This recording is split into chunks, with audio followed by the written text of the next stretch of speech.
y'all. My name is Shayna Jane, a certified sobriety health and wellness coach with 14 years of experience in the treatment industry, and also my own history with substance abuse. As the founder and CEO of Controlled Chaos, I've made it my mission to provide a supportive community for those facing alcoholism and addiction. This podcast is a real, no-nonsense exploration of life in sobriety. No sugarcoating, just real, honest conversations. Life after addiction can be a crazy, wild ride. And here at Controlled Chaos, we're here to tackle it head on. From navigating relationships to finding purpose, we're your lifeline in chaos. Let's dive into the real challenges of sobriety and carve out our path together. I love y'all mucho. Let's go. Hello. Good morning. How's it going? Oh, it's going. How are you? Doing pretty good. Welcome to Controlled Chaos. I am Shayna. And you want to introduce yourself? I am Marcel Roston, survivor of suicide loss and social media content creator. All right. So I had actually heard you on another podcast and kind of just talking about your story, your life, where things had kind of gone for you. And I know that you're in recovery. Can you tell us a little bit about that? My story, like a lot of other people, starts, when I was really young and grew up in a pretty slow, sleepy beach town in San Diego, Ocean Beach, and kind of surfed and skated and played basketball with all the other kids, and grew up for the times as normal as I could. My mom and dad, they didn't really party that much, like in front of me, but they didn't hide the weed either. My mom and dad weren't big drinkers, so I didn't have a bunch of booze and stuff around the house or any other drugs. But I grew up a 70s kid, man, cruising the streets in low-top vans and board shorts. And then when my mother and father got divorced, that's when all of the ugly secrets came out. The discipline that my dad gave me had a name, and it was called abuse. The neglect that I suffered from my mom wasn't called, she was just too busy. It was really identified as she didn't know what kind of love I needed, right? And for that matter, I didn't. I was a 12-year-old kid in 1986, man, and dysfunctional families weren't something you talked about, Right.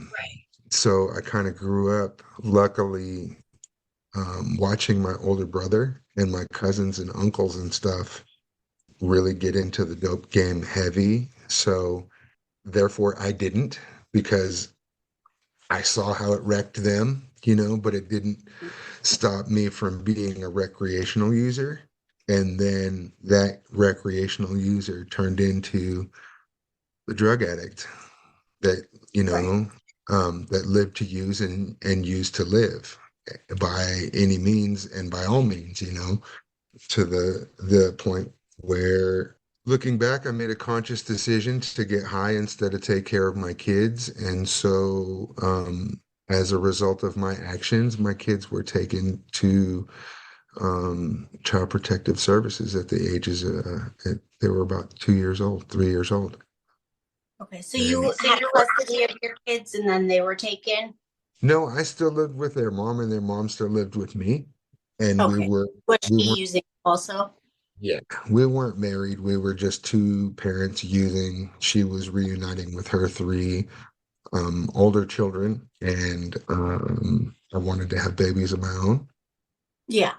And so I fell into love and a relationship with this woman, and with the thought of just having, one child. And then, I was blessed with two girls, and that, made me really kind of embrace being a dad, man. And being a dad out of like dysfunction is kind of weird, because like I didn't really have a loving, caring, honest, open, like accessible dad. I had a dad that did coke and beat my mom and beat me, and cheated on my family and cheated on my mom and stuff. So as far as good examples coming up, Mm-hmm. I didn't have a lot, right? So I had to find them. And I didn't find them in the dope game. Right. You know, I didn't. I found them in the meetings at Narcotics Anonymous when my babies were young. They were about 3 years old when they came back, 4 years old when they came back into my home after I got out of jail and did the whole CPS thing. They came home and I continued to go to meetings because not only was I using at the time or clean, I wanted to learn like where my coping mechanisms came from, like Right. why I thought the way I thought, because I grew up with my mom who was super loving and enabling and caretaking and real dismissive and shit. And like that wasn't me. I was really angry and agitated and violent like my dad, but those two behaviors presented themselves in my life in different times and in different ways, right? Right. And I didn't have like a credible resource that I could trust to tell me like the real deal, you know? Mhm. Because my dad was out of my life at like 12, 13, and he would come in just to terrorize me and be weird.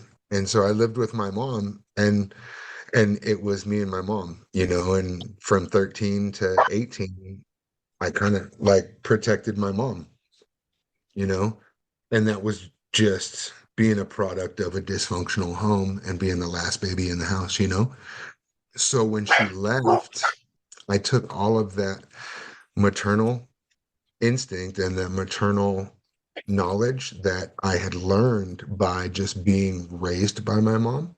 And that's what I poured into my daughters and my babies as well, was that unconditional love, right? And was it fear-based?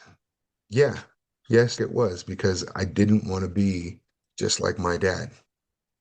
Right. You know what I mean? Like for some drug addicts and some people in recovery, like they go into using because of like shame and pain and fear and all that of repeating the steps that they were taught, you know? And I did too, a little bit, but I wanted to learn how to get out of it, you know? Yeah. So you've been in So recovery for how long? ooh, it's been like 22 years. 22 years. So ever since your daughters were pretty young. Yeah. Yep. Wow. That's Yeah. huge. That's Yeah. huge.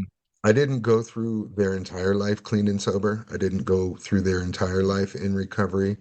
As they grew older, I grew away from my support group. I grew away from my fellowship and I took my 12 steps and my time. And I thought that, you know, everything was back to normal, you know. So I recreated and I did more research, but for the most part, I was introduced to recovery 22 years ago. I have not put any powder in my body in almost 20 years. Right. I suffer from depression and anxiety, and I am medically prescribed the prescription of cannabis. So, am I sober and clean by recovery standards? I am not, but I do practice the principles of recovery in my daily life. I don't any longer use to live or live to use. My medication is managed by myself and a huge level of accountability. Hmm. Um, so the principles of Narcotics Anonymous have been a very, very big part of my life. And I have been aware both when I was in accordance with them as well as when I strayed and my life got unmanageable and dysfunctional. You know what I'm saying? Right. And I think I know when I started this podcast, one of the things that I for sure wanted to make one of my values is that I don't babysit other people's recovery. I learned about the 12 steps in AA, I think in 2011. It took me a long time to figure out what was the right match for me and what was the right, Right. set of tools for me. I've been sober for 3 years, but I've really been in AA for 11. So I Right. think everybody takes what they can. And when I introduce the program to people, that's what I hope they do, is they take the things they learn, the things that help them, and they use them, right? And the things that they Yeah, don't use they them, leave. because They leave for yeah, somebody else, there's dude. there's nothing in this world that works for every single person. I worked in recovery at a huge recovery center for a long time, and I could not get myself to get sober even like 30 days straight, right? And I finally moved home to get my shit together. And I went to my doctor and I was like, I've been doing this meeting thing for like 10 years now and I can't do it. And I can't, it's not working. What is wrong? I did my fifth step 7 times. Yeah, It didn't do anything. yeah, And she was like, have you ever tried the Vivitrol shot? And I was like, no, I don't even know what it is. She's like, yeah, you've been in like the treatment world for 10 years. You don't know what Vivitrol is? I'm like, no. yeah. I got on Vivitrol. I never have used again. Never even had the urge to drink again. So Right. I just, I was always told like you shouldn't use medication to manage your, problem or anything like that. And it's like, well, why would I waste all of these years Right. to continue being miserable and drinking myself to death when I could have just taken a little medication and it helped me? Maybe it's Right. not right for you, but it was right for me. Right. Right. So I really try not to judge other people's stuff. And I try to like give people what I have and the tools that I have. And sometimes I take their tools, but I think there really is no one shoe fits all in this. There can't be. Well, I it's it's interesting the different dynamic between recovery programs. And I say that between Alcoholics Anonymous and Narcotics Anonymous. Alcoholics Anonymous is like the grandfather of all grandfathers. It's written and attested to by Bill W. and millions and millions and millions of people worldwide.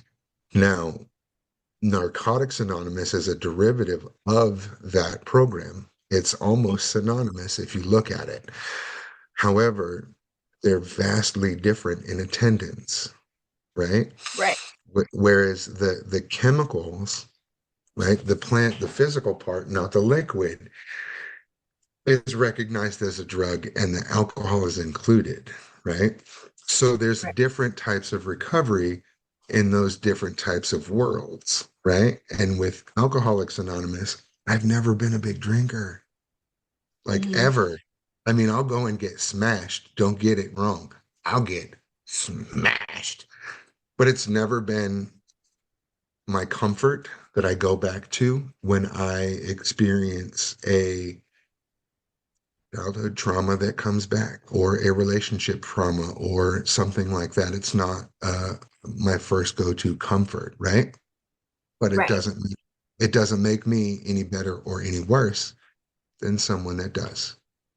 Right. So what you're saying is it's not your drug of choice, right? Like it's just not Right. the It's one that not you're it's out not of control with. right. Like if I were to die tomorrow of a drug induced reason, alcohol would not be on the list. That sums it But up, right? right. But like as cause of death, it wouldn't be considered. But like marijuana, yeah. Cocaine, probably. But those are the things that I'm aware of that I have difficulty coping with, right? And like you had touched on, your recovery is yours, right? Mhm. Every every page you've turned in your life has a different specific fingerprint on the earmark, if you will, Right. Well, and right? even as far as like antidepressants, if I go to the doctor and you go to the doctor, chances are we're probably going to be on something different, right? Yeah. So I don't Right. know how it can be different with recovery, right? We all have to be able to find, and there's a reason that recovery rates are at what they're at. They're very, very low that people actually stay in sobriety, right? So Yeah. there's a reason for that. And I really think sometimes it is because the recovery community can be very judgmental over what you're Oh yeah. supposed to do and Oh what you're not yeah. supposed to do. And Yeah. people feel not accepted and then they don't want to go, right? Well, Well, no, you I, should be have a community, whether I do everything the same as you do or not shouldn't determine whether I'm allowed in your club, right? But Right. And when I spoke at it's a little bit that when I speak at meetings, I tell people, here's the deal, man. Before you say a word about the dude next to you that has like 25 minutes clean or 25 minutes sober, like I want you to vividly remember the last time you got absolutely like self-loathingly horribly wasted, right? And once you get back to that point, think about it. There wasn't a spot for you like there is for this 25-second dude. So right. he deserves a spot just like you do, and you're part of the reason that he's able to come here. Yeah. And that You should know what make I'm saying? having being a place where someone can come when they need something, right? Right, but being clean and in sobriety and in recovery doesn't mean like you're free from like assholes and douchebags. Because like when people get clean and they get sober, you really see like the work that they have to do that they've hidden from. That's very true. There's a lot of work So that goes. getting clean and stopping using the drugs, that's the easy part, Yeah, for right? sure. It's dealing with the demons that took you to the drugstore. That's that's That where the real meat is, dude. for sure. Okay, so we left off kind of with you had gotten, well, you've been sober for a long time. You had gotten your Yeah. children back. What was raising your girls like? Like, how was their life? Their life was completely different once I got them back. And I say Hmm. that because I moved from the inner city to the suburbs.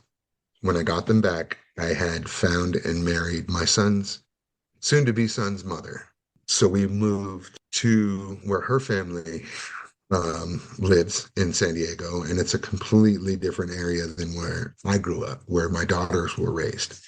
So it was a Right. change of environment for them and kind of like a clean start. They were getting into first grade and kindergarten. So we did the Sunday school and we did the Girl Scouts and the cheerleading and the makeup, sleepovers and the nail painting and like all that Brady Bunch stuff because I had gotten to a point in my recovery where was holding down a solid job. I had a nice house where my kids were safe. I was in an area where I wasn't worried about people breaking into my house or anything like that, right? And getting loaded was not on my mind. It really wasn't. I had everything I'd really, really worked for in my life or really, really wanted in my life, that distanced me from where I came from, right? Right. Because I didn't live in the hood and I wasn't on public assistance and like all four of my car tires matched and I wasn't digging into my center console for change for cigarettes on a Thursday night while my kids were in the bathtub. Like I was doing regular shit. I was falling asleep on the couch like Greg Brady at 9 o'clock because he's tired, right? Hmm. And then my circle of friends gravitated towards the party people. Boop, boop, boop. And listen, you could be the new dude in town. You take me to a house party and I got a drug habit, I'm gonna find drugs at that party. Trust me. So the level of comfort in a new environment with a new kind of existence, if you will, not ignorant of my past, just not worried about it, right? Right. One bump turns into a bag. One bag turns into a bundle. One bundle turns into a brick, and one brick turns into a weekend, and we lose our job. Oh, shit. You Right. know? And it doesn't happen sometimes that fast. Sometimes that process takes weeks, years, days, months, hours. Doesn't matter. It depends on which addict you talk to, right? Um, Right. and so my marriage ended 8 years after it got started. What I left with from that marriage was full custody of my daughters at the age of 12. Okay. Okay. Um, and my son stayed with his mom. I wanted to, like most addicts run, I wanted to run and I wanted to move to another state where I could again get a fresh start. Not that I was running from something I had done that was bad, I Mhm. was running from the pain of failure. Yeah. And I was running from the pain of the realization of going through a hard time and not having anybody really to kind of vent to, right? And I know that sounds like a pity party, and it is, and that's why I didn't do it. I just split, right? But before I left the state of California, I called my daughter's mom, and we hadn't been intimately together for 10 years, right? Mhm. But we had been together for visits of the kids. So I said, hey, listen, I'm going to drop these kids off to you because I can't take them with me. I can't take them with me because I can't give you 45 days notice of where I'll be living and where I'll be working because I start in 10 days, right? So 10 is Right. less than 40, 10 is less than 45. So I said, I'm going to leave the girls with you for the summer while I Mhm. get settled and I get situated. They'll have their house, the school, and all that shit, and then come down every Christmas or whatever. I don't care, but they're coming with me, right? I was more afraid of being arrested than I was taking my kids because I didn't want them to see me get arrested, Right. if that makes sense, right? And so she says, "Oh yeah, let me be, the mom I've always, needed to be for them." And I was like, "I don't trust you as far as I can throw you uphill in the snow covered in honey, but okay." And I dropped them off. And 3 weeks later, I was served with papers in the state of Oregon for custody of my daughters that their mom filed after 10 years of absent parenting. And I came back to California because those were my kids. And I wasn't going to let the state or another man that thought he had to raise my kids. Um, I was going to be an active part and a presence in their life because my dad wasn't in mine, Right. and I deserved that. And so it's too late for me to get it, so I wanted to give it to my kids because we're humans and we all deserve that shit. Right. And so I did, and I fought in court, and I went to every visit that they didn't show up to, and I didn't sit there and cuss her out and yell and scream. I cried. I cried because I was a dad that wanted to not only love my kids because they needed the love, but I wanted to love my kids because I needed to feel like I could love somebody and make them feel safe. Right. I wanted that. I wanted that validation because at the time I felt like shit about myself. I felt like shit and I was clean. And so I came home and I didn't have a place to live. So I slept in a park in my truck and I fought in court and I lost. I lost custody of my kids. And with that came visitation that she really struggled to show up for. And so she talked a lot of shit and made me really angry. And that hurt the kids too. So Right. so as they get older, I'm home and I'm working and I've got a new relationship and my son's mother gets arrested for drugs. And so I have to go get him. Now I'm in a relationship with a lady in San Diego. I tell her, hey, we got to get a bigger house. I'm going to get my boy. And she says, well, I don't want to raise another kid. And I said, well, I'll see you later. I'll be out in 2 weeks. And I completely understand and I love you. And I got to go because my kids are more important to me than anything. So I went and got custody of my kid, my son. And in the middle of all that, I had to grieve the suicide death of my daughter. At 17 years old, she, as a result of domestic violence and internet bullying and parental alienation and just general dysfunction, she chose to end her life, in the garage of her mom's house. Yeah.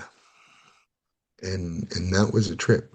I did that clean. That was stone cold sober and clean. Matter of fact, the day that she died on March 26th, the first place I went after the coroner left was to a meeting of Narcotics Anonymous that I had been to for 4 years straight. Every Wednesday at 4 o'clock, 4 p.m., the wall in San Diego, Normal Heights, on Holly Street off of Adams Avenue. I sat in that room and I said, my name is Marcel and I'm an addict. My daughter just hung herself and I don't know what to do. I don't know whether to go to the dope house or whether to go to the gun store because I feel like killing everybody because I feel like my whole world is gone. That's what I feel like. But what the actual truth is that my daughter ended her life. And I don't have the opportunity or the ability to do that. So I have to find coping mechanisms to make sure that I'm here because I can't do that, right? Right. Because no one can give you what a survivor of suicide loss really wants. What do they want? They don't want money. They want that body back. They want those second chances back, right?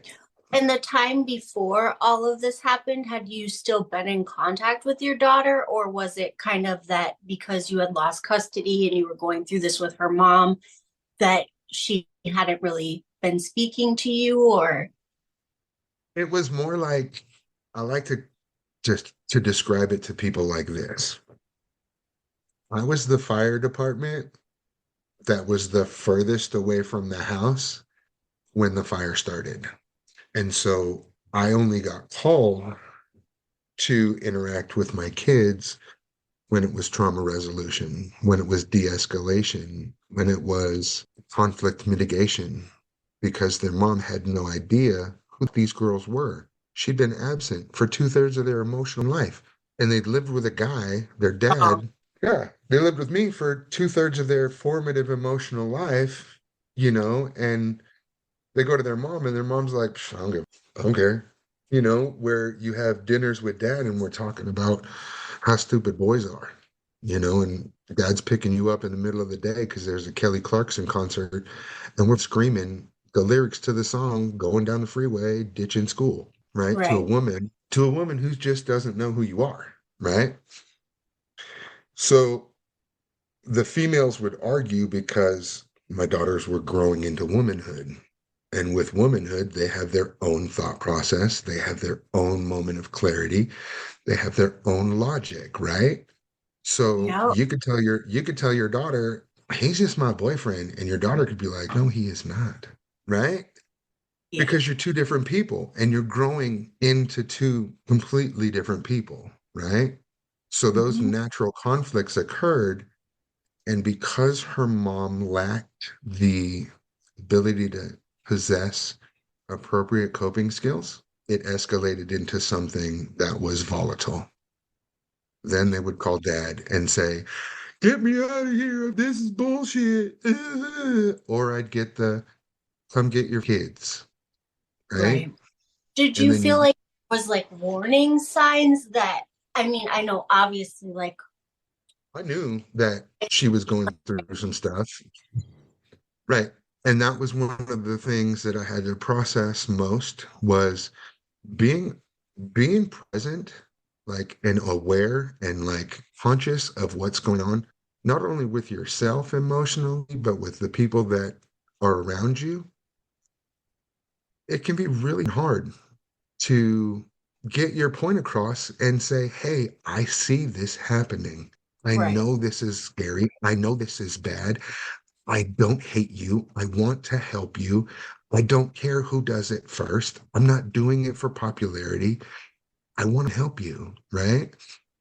That shit gets ignored right, or or it gets mislabeled as someone being jealous, possessive, yeah, right? Controlling, and it's not. And so I saw the parental alienation.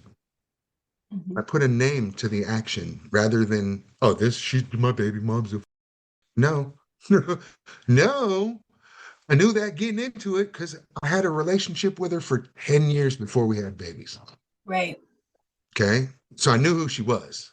I didn't know who she was as a parent. And so I was learning these things. And as I learned them, I learned their name. I learned what parental alienation was. So that was a factor. I knew what domestic violence was because I grew up in it. That was a factor. I knew what neglect and child abuse looked like and how vast that scope was because I'm a victim of that too. right, So being a person who wanted so very badly to make a difference or a different environment than what he or she grew up in. I was hyper aware of the things that were red flags, Right. right? So what But would you look, say are some red flags for people out there? Like, I don't know because I feel like I have girls. So I feel like girls are so, I don't want to say emotional, but they are. They're so emotional and everything is so intense, right? Because they're growing up and they're getting all those hormones, and people in school suck a lot of times. They're fighting with people. That. So what do you feel are like the red flags of like, hey, this is different than everyday stuff? when you start to feel it in your gut, Mm, okay.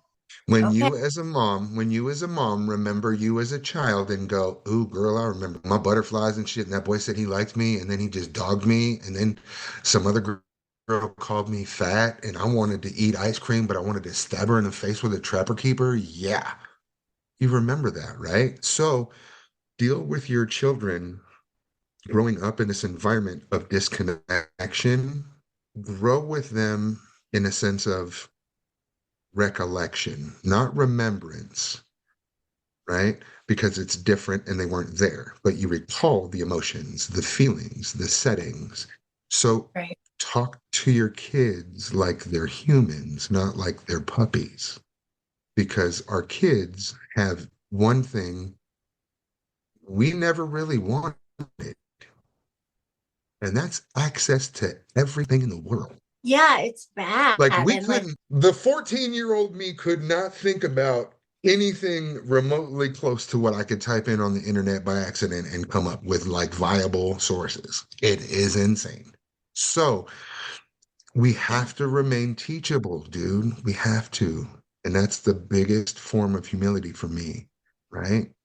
I'm 48 Mhm. years old. I've only been 48 years old for a little over like 9 months, dude, or 4 months, right? So I got to figure out what being a 48-year-old dude who's married and has adult children and adult stepkids and grandkids, what that looks like. It Because looks I busy. don't know of any other dude, it doesn't, it does, but I don't know of any other 48-year-old grandpas that are like really out here trying to chop it up on on how to do it, how to make it work. Like, I could tell you how to build an engine if I built an engines, but I don't.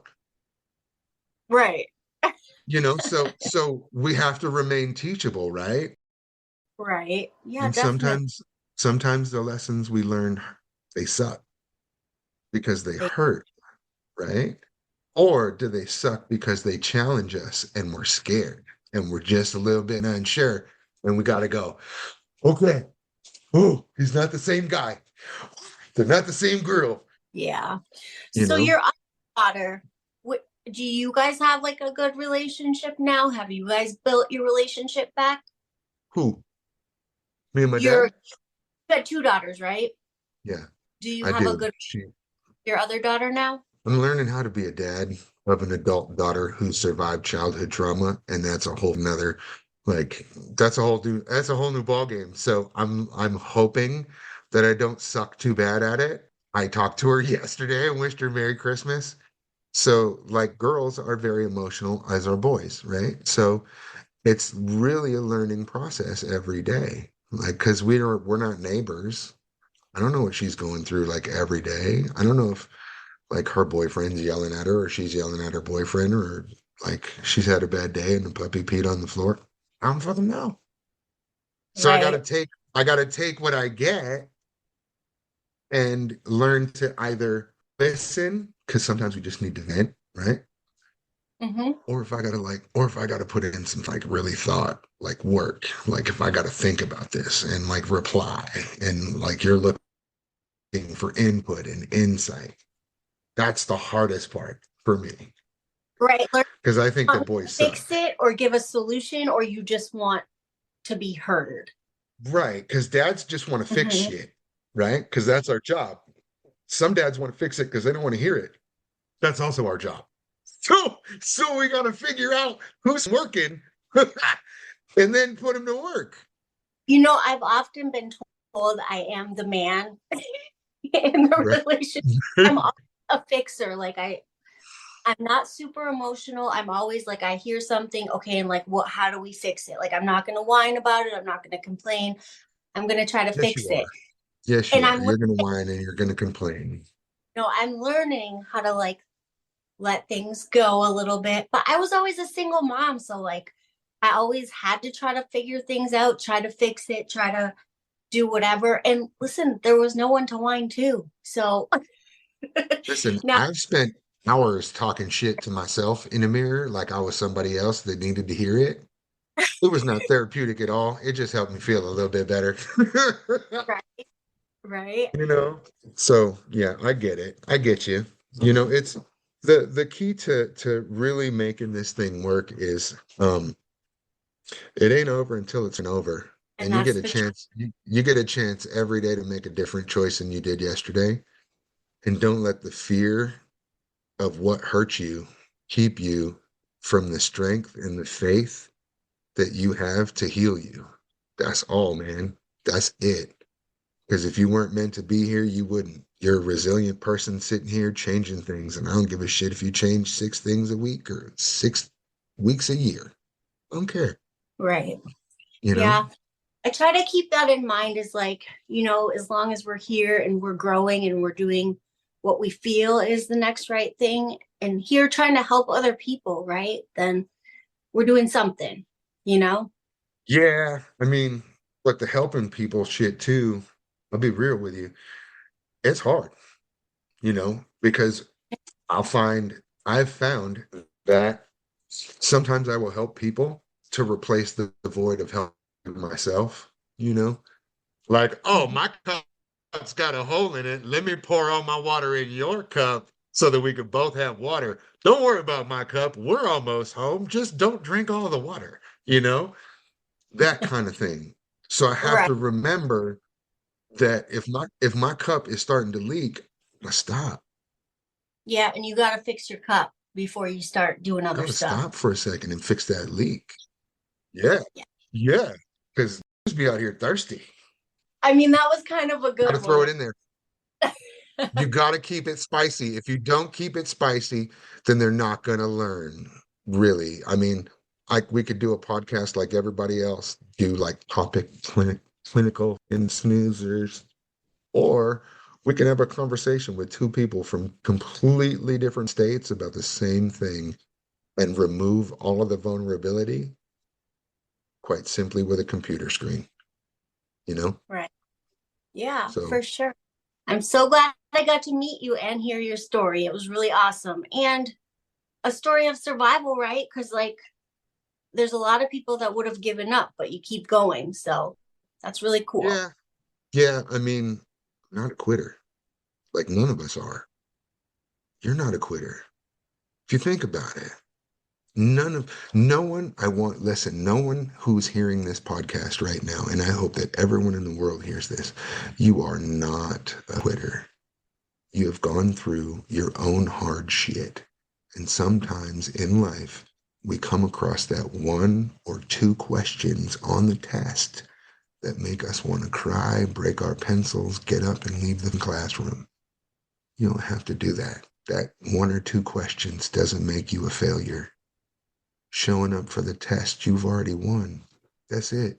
We got to sit through this shit, put our name on it, put our date on it, put 27 numbers and 27 spots and get up out of here. Right? That's what we got to do. We got to keep it Right. moving. We got to keep learning. We got to keep living. We got to keep loving because that's how things grow. Right? You ever heard a flower cry? No. Have you ever stuck around long enough to? No. So Very I, you never know what people are going through. You know what? You don't know what someone's pain looks like on the outside unless you look on the inside. right. Right? Yes. So is there anything else you want to tell our viewers? Anything else that you got? Oh, anything else that I got? Oh man. All right. Give Way to put me. you on the spot, eh? Yeah, right. Dun, dun, dun, dun, dun, dun, dun, dun, dun, dun.